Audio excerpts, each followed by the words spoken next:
साथियों नमस्कार।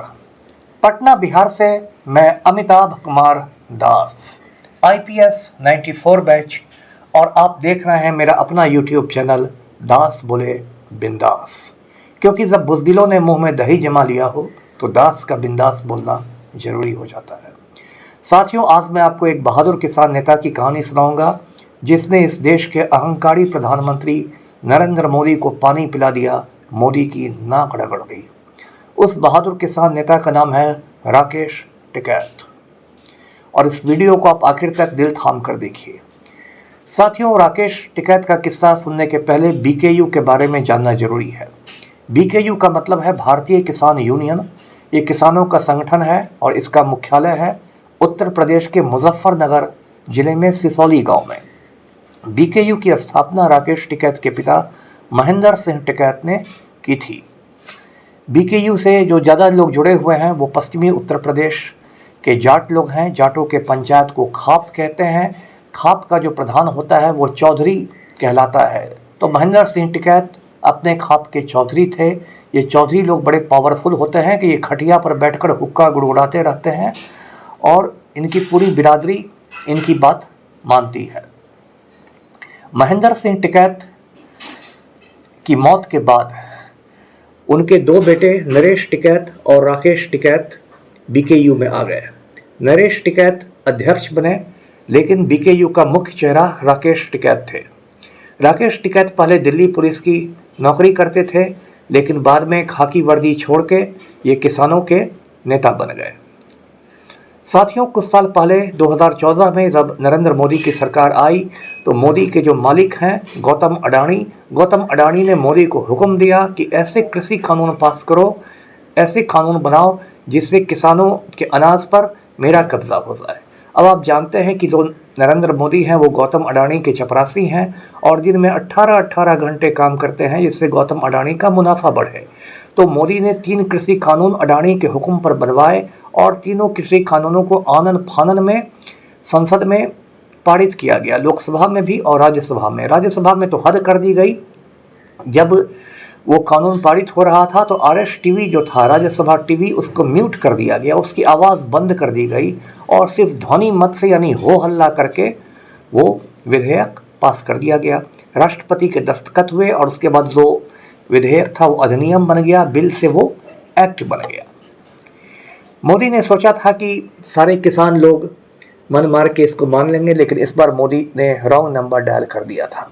देश के अन्नदाता इन तीनों कृषि कानूनों के खिलाफ खड़े हो गए और एक बहुत बड़ा किसान आंदोलन इस देश में शुरू हो गया, जिस आंदोलन में 30 से ज़्यादा किसान संगठन शामिल थे और एक SKM बनाया गया, संयुक्त किसान मोर्चा, जो एक तरह से समन्वय समिति थी इन 30 संगठनों के बीच में तालमेल करने के लिए बनाया गया था। राकेश टिकैत इस आंदोलन का नेतृत्व करने लगे और जब इनको दिल्ली नहीं घुसने दिया गया किसानों को, तो ये लोग दिल्ली के बॉर्डर पर बैठ गए, टिकरी बॉर्डर पर, सिंघू बॉर्डर पर। और एक दो किसान नहीं, ये हज़ारों हज़ार की संख्या में किसान थे, जिसमें औरतें थीं, छोटे छोटे बच्चे थे, बूढ़े किसान थे और उसमें कड़ाके की ठंड पड़ रही थी।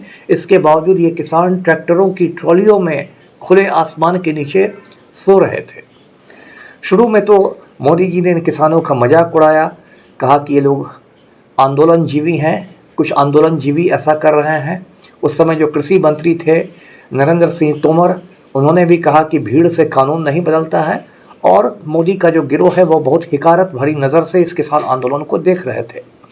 जब ये किसान आंदोलन थोड़ा बढ़ना शुरू हुआ तो उसके बाद गोदी मीडिया को सुपारी दी गई कि इस किसान आंदोलन को बदनाम कर दो। आप जानते हैं गोदी मीडिया का मतलब होता है जो टीवी चैनल्स हैं या जो अखबार हैं जो दिन रात मोदी की दलाली करते हैं, उसी को गोदी मीडिया कहते हैं। अब टीवी चैनलों को जब मालिक का हुक्म मिला तो ये टीवी चैनल्स दिन रात किसान आंदोलन के खिलाफ खबरें चलाने लगे। टीवी चैनलों पर दिखाया जाने लगा कि असली किसान खेतों में, नकली किसान बॉर्डर पर, असली किसान खेतों में, नकली किसान बॉर्डर पर। उसके बाद इसी से भी जब मन नहीं भरा तो इन्होंने झूठी कहानियां फैलानी शुरू की। जैसे किसान आंदोलन के दौरान क्या हुआ, 26 जनवरी को गणतंत्र दिवस को कुछ सिख लोगों ने, सिख पंथ का एक झंडा होता है जिसको निशान साहिब कहते हैं, वो निशान साहिब लाल किले के पास फहराया। ये जो निशान साहब होता है ये सिखों के सभी गुरुद्वारों के ऊपर रहता है और आज से नहीं सैकड़ों सालों से होता है। लेकिन गोदी मीडिया ने झूठी खबरें चलानी शुरू कर दी कि किसानों ने खालिस्तान का झंडा फहरा दिया, किसानों ने खालिस्तान का झंडा फहरा दिया।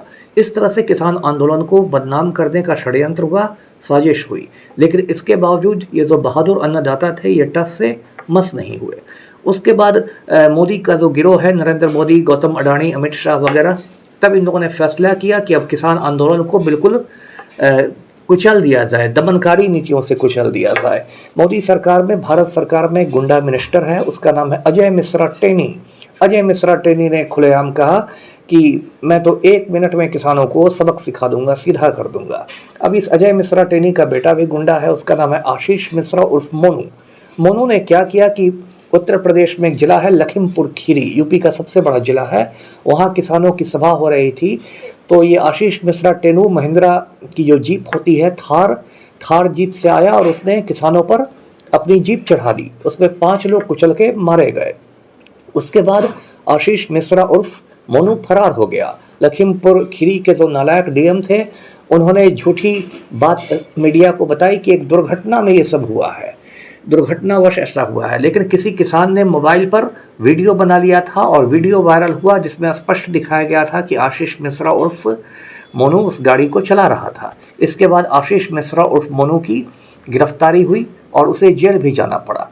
तो इस तरह मोदी की सरकार न किसानों को बदनाम कर सकी, न डरा धमका सकी। उसके बाद सरकार को बातचीत के लिए विवश होना पड़ा। विज्ञान भवन में सरकार और किसान संगठनों के बीच बातचीत शुरू हुई। उस बातचीत में भी नतीजा नहीं निकल रहा था, सरकार टाइम पास कर रही थी। और उस किसान कितने स्वाभिमानी थे कि उस बातचीत में लंच के लिए 5 स्टार होटल से खाना मंगाकर लाया जाता था, लेकिन कोई किसान वो खाना नहीं खाता था। किसान लोग अपने पास से रोटी और अचार लेकर जाते थे और लंच ब्रेक के समय में वही रोटी और अचार खाते थे। इनका कोई फलाफल भी नहीं निकला इन बातचीत का। और किसानों का नेतृत्व तो हन्नान मौला कर रहे थे, जो पश्चिम बंगाल के बहुत बड़े कम्युनिस्ट नेता हैं, 8 बार सांसद रह चुके हैं। तो एक बार हन्नान मौला जब विज्ञान भवन से बाहर निकले तो उनको सैकड़ों टीवी वालों ने घेर लिया कि क्या दादा क्या हुआ, क्या दादा क्या हुआ। तो हन्नान मौला ने कहा कि मुर्गी बैठी रही, अंडा नहीं दिया। मतलब कि बातचीत का कोई नतीजा नहीं निकला। तो इसी चीज़ को उन्होंने बंगाली लहजे में कहा कि मुर्गी बैठी रही, अंडा नहीं दिया। तो बातचीत का कोई नतीजा नहीं निकल रहा था। उसके बाद सरकार सोच रही थी कि किसान थक कर लौट जाएंगे, लेकिन किसान थकने वाले थे नहीं, ये अन्नदाता थे। इन लोगों ने बाकायदा अखबार भी निकालना शुरू कर दिया। उसका अखबार का नाम था ट्रॉली टाइम्स। 2 पन्ने का ये लोग अखबार भी छापने लगे। गोदी मीडिया ने पूरे किसान आंदोलन को ब्लैकआउट कर दिया, मतलब उसकी कोई खबरें दिखानी ही नहीं थी। लेकिन इस देश में कुछ बहादुर यूट्यूबर्स हैं, खासकर एक यूट्यूबर का मैं नाम लेना चाहूँगा, अजीत अंजुम है, बिहार के ही हैं, बेगूसराय के। अजीत अंजुम ने बिल्कुल ग्राउंड जीरो पर जाकर किसानों के बीच जाकर लगातार रिपोर्टिंग की और अजीत अंजुम के जो वीडियोज़ थे उनको लाखों लोगों ने हिंदुस्तान में देखा और किसान आंदोलन घर घर तक पहुँच गया उनके वीडियो के माध्यम से।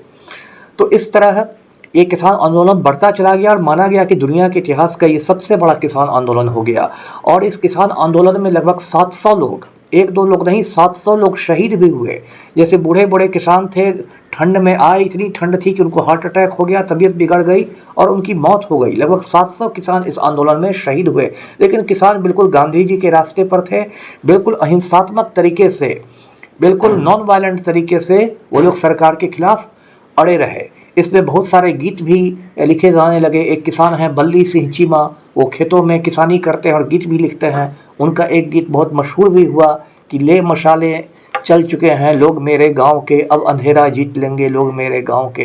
तो ये किसान बिल्कुल गाते बजाते नरेंद्र मोदी की छाती पर मूंग दल रहे थे। इधर 13 महीने गुजर गए थे किसान आंदोलन के, 1 साल से ऊपर। और उधर उत्तर प्रदेश में चुनाव ने दस्तक देनी शुरू कर दी थी। अब नरेंद्र मोदी को खुफिया रिपोर्ट मिली कि भाई आपका तो भट्ठा बढ़ जाएगा, खासकर पश्चिमी उत्तर प्रदेश में जहां बड़ी संख्या में किसान मतदाता हैं, जाट मतदाता हैं। अब मोदी जी करे तो क्या करें, 56 इंच का जो सीना था वो पिचक कर 26 इंच पर आ गया था। मोदी जी को लोगों ने कहा कि इसके पहले सीना और पिचके, आप सरेंडर कर दीजिए, किसानों से जितना मुश्किल है। ये किसान बोना जानते हैं तो काटना भी जानते हैं, आपकी तो पार्टी की जड़ ही काट देंगे। उसके बाद नरेंद्र मोदी बिल्कुल मतलब घबराए हुए से टीवी पर प्रकट हुए, है ना। उन्होंने कहा भाइयों और बहनों, जो उनकी अदा है, और फिर उन्होंने कहा कि लगता है मेरी ही तपस्या में कुछ कमी रह गई और मैं किसान भाइयों को कृषि कानून के फ़ायदे नहीं समझा सका, इसलिए तीनों कृषि कानून को वापस लेने की मैं घोषणा करता हूँ। उसके बाद तो किसानों में जश्न मनना शुरू हो गया और किसान आंदोलन समाप्त हो गया। मोदी के पूरे गिरोह के चेहरे पर कालिख पुत गई, जिसमें नरेंद्र मोदी शामिल हैं, तड़ीपार अमित शाह शामिल हैं, गौतम अडानी शामिल हैं और भी बहुत लोग शामिल हैं। सबके चेहरे पर कालिख पुत गई। गांधी के अनुयायियों ने गोडसे के अनुयायियों को हरा दिया। उसके बाद राकेश टिकैत जो थे वो समझिए कि बिल्कुल राष्ट्रीय नायक का उनको दर्जा मिल गया। इसमें और कुछ खास बात है कि अभी भी जो किसान आंदोलन को देखिए, उनकी सारी मांगें नहीं मानी गई है। एक जो बड़ी मांग है जो अब तक नहीं मानी गई है वो है एमएसपी की गारंटी। एमएसपी का मतलब होता है मिनिमम सपोर्ट प्राइस, जिसे हिंदी में कहते हैं न्यूनतम समर्थन मूल्य। एक बहुत बड़े कृषि वैज्ञानिक थे एमएस स्वामीनाथन, जिन्हें इसी साल भारत रत्न दिया गया है मरणोपरांत। एमएस स्वामीनाथन कमेटी बनी थी कृषि सुधारों के लिए। तो एमएस स्वामीनाथन साहब ने एक फार्मूला दिया था एमएसपी निकालने का। फार्मूला था कि एमएसपी होगा C2 प्लस 50%। C2 का मतलब हुआ कॉम्प्रिहेंसिव कॉस्ट, यानी कि कुल लागत। फसल उगाने में किसान को बहुत तरह की लागत लगती है, बीज में, खाद में, कटाई में, बहुत तरह की लागत लगते हैं। तो कुल लागत होता है कॉम्प्रिहेंसिव कॉस्ट, उसमें 50% जोड़ के एमएसपी तय किया जाएगा। तो किसान लोग जो हैं, अन्नदाता, वो इसकी गारंटी की मांग कर रहे हैं। लेकिन नरेंद्र मोदी, जैसा कि मैंने कहा, गौतम अडानी के बिल्कुल आज्ञाकारी चपरासी हैं, इसलिए अभी वो नहीं मान रहे हैं। तो खैर ज़्यादा देर नहीं होगी, 4 जून को जब मोदी जी बढ़िया विस्तार समेट के हट जाएंगे तो किसानों की वो मांग भी पूरी हो जाएगी। तो इस वीडियो को आप लोग लाइक करें, शेयर करें और मेरे चैनल को सब्सक्राइब करें। धन्यवाद। जय हिंद।